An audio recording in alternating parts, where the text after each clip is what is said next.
Welcome back to another Psych2Go video. Thank you all for the support you've given us. If you're curious about this topic, references are listed in the description below. Has anyone opened up to you about being depressed? If so, how did you respond? Were you trying to be supportive by saying something like, "I feel sad too sometimes"? Although the effort to support is appreciated, a response like this means you might be one of the many who are unclear of the difference between sadness and depression. On the surface, they seem quite similar. However, there are a number of important differences between them. Depression is defined as per the American Psychological Association as a mood disorder characterized by persistently negative feelings and changes in one's thoughts and behaviors. Over 25% of the global population suffers from depression, making it the most common mental illness in the world. Over 25%. That means approximately 1 in 4 people. A little sobering, isn't it? With that said, here are 6 important distinctions that may help improve your understanding of the differences between sadness and depression. 1. Sadness is an emotional reaction. Depression is a mental illness. Much like sneezing and coughing can be due to an irritant like pepper, but you don't have a cold. Similarly, you can feel sadness, but this doesn't always mean a diagnosis of depression. Sadness is a part of the natural and normal spectrum of a healthy human's emotions that all of us experience at times throughout our lives. Feeling sad is a normal response to hurt or distress, and it also comes and goes, fading when the trigger is no longer present. Depression does not come and go. It doesn't come up only in response to hurt and distress. It is simply present. Depression is one of the most misunderstood mental illnesses in the world, affecting over 16.1 million people in the US alone. 2. Depression is persistent. Because sadness is only an emotional state, it doesn't usually last very long. Most people feel sad about something for only a few hours at a time, and after that, it usually fades on its own. Depression doesn't. Depression is chronic, and a depressive episode can last up to months or even years at a time, especially if it's left untreated.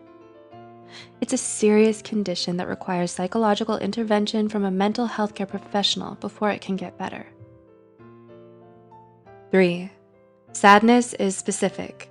Depression is vague. While sadness can sometimes seem to hit out of the blue, there's usually a reason behind it.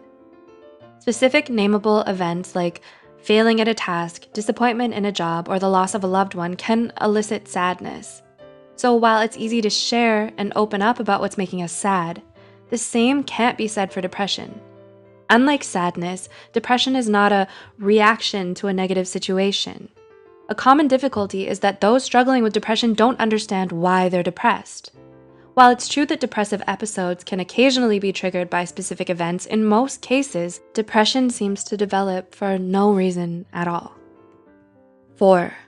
Sadness is subjective. Depression is objective. Sadness is a personal experience with the occurrence and measurements of severity dependent on the affected person's perception alone. Depression requires a professional diagnosis. The persistent occurrence of a combination of symptoms like fatigue, loss of interest, misery, pain, or body aches, among others, need to be present in order for a psychologist to say that someone has depression. 5. Sadness has short-term effects. Depression has long-term consequences. Sadness, as mentioned before, is brief, and it fades. So while you may call in sick for a day or decline invitations to go out once or twice, within a relatively short time, like a week, you'll start to get back to normal. You know your life hasn't significantly changed because you still have your regular job and your life gets back on track. Depression can't be taken so lightly, as it affects all areas of a person's life.